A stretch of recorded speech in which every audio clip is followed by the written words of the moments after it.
Hi, I am Anne, your virtual success advocate from ZAPTEST.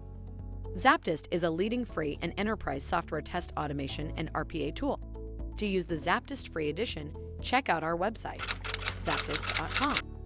There are 3 different types of manual testing that companies use, with the difference dictated by the level of access the testers have.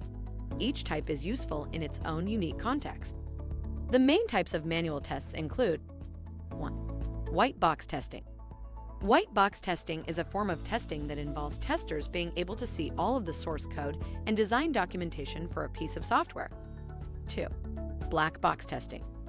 Black box testing refers to a form of testing where the testers can't see any of what is happening behind the UI.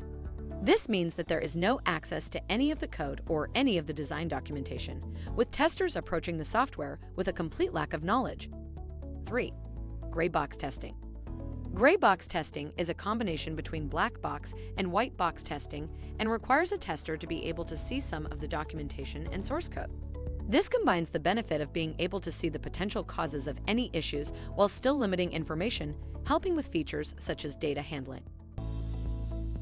If by now you have any inquiries or are considering learning more about ZAPTEST, drop a message on the website at the red widget, and we would be pleased to help you along the way. Make sure to comment and share this video with your peers and colleagues. By seeing your interest, we'd be making more videos like this, making hard topics easily digestible. Thank you for watching. Make sure to read the article linked in the description.